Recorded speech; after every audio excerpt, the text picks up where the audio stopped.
All right, it's a special edition of the Automotive State of the Union. I'm Paul Daly, it's Kyle Mountsier, and we're here with the one and only Senator Bernie Moreno. Senator, thank you for giving us a few minutes today. Of course, you guys are killing it out there. It's great. Thank you for spreading the word about the auto industry. It's an industry that I love. I know it's an industry you guys love, and you're doing a great job.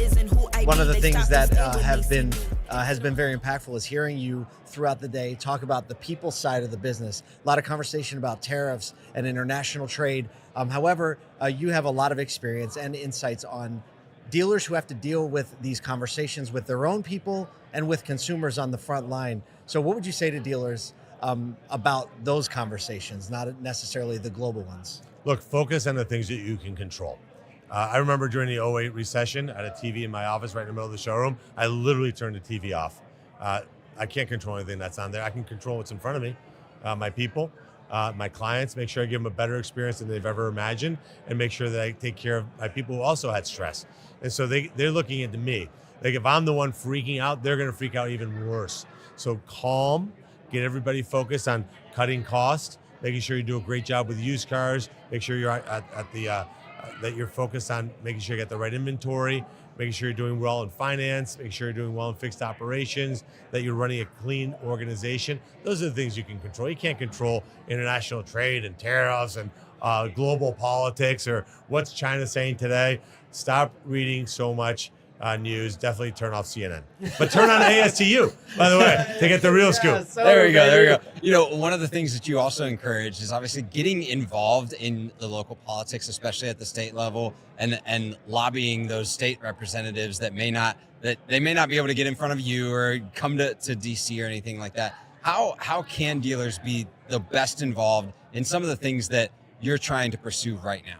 Well, you know, dealers are always involved in the local communities. I mean, I don't think there's a group of business people writ large of any industry that takes better care of their local communities than car dealers do. So continue to do that. On the state side, those are where your franchise laws live. So make certain that you're in touch with your federal officials. In Ohio, we're blessed with an incredible auto dealer associations. I think a lot of states are. And then on a federal level, look, advocate for candidates that are supporting the industry. Advocate for bills like the one I've introduced, the Transportation Freedom Act. So if you're represented by a Democrat congressman or a Democrat senator, lobby them, explain to them how important it is to give the industry certainty, to stop allowing states like California to dictate national standards that raise the cost of automobiles. Those are the things that you can do. Recently, some data came out saying interest in EVs has been dropping now. What is your perspective on EVs and dealers having them, selling them, consumer interest? Look, there's a new Taylor Swift song that's going to be coming out. It's about the breakup between the Democrats and Elon. It's a tragic breakup. As a result, EV sales have gone down a lot. You know, Tesla is 2/3 of EV sales. Yeah. So when you take down Tesla, you're taking down EVs, and then we're going to eliminate the subsidies, the $7,500, the lease loophole, and the $4,000 that will also bring down demand.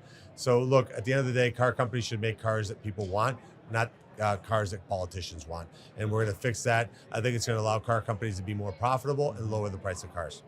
Well, Bernie, as John said up there, thank you so much for being an advocate for the industry. Also just challenging dealers to be better, not just rely on politics for everything, to continue serving communities. Well, look, they got to get engaged. Look, I'm the first auto dealer in the Senate. We've had a few in the House. Don't make me the last auto dealer in the Senate. There you go. All right. Good. So, and by the way, if you remember the line from "It's a Wonderful Life," when George Bailey was going to jump off the bridge, and an angel came and said, "What can I do for you?" He said, "Do you have any money?"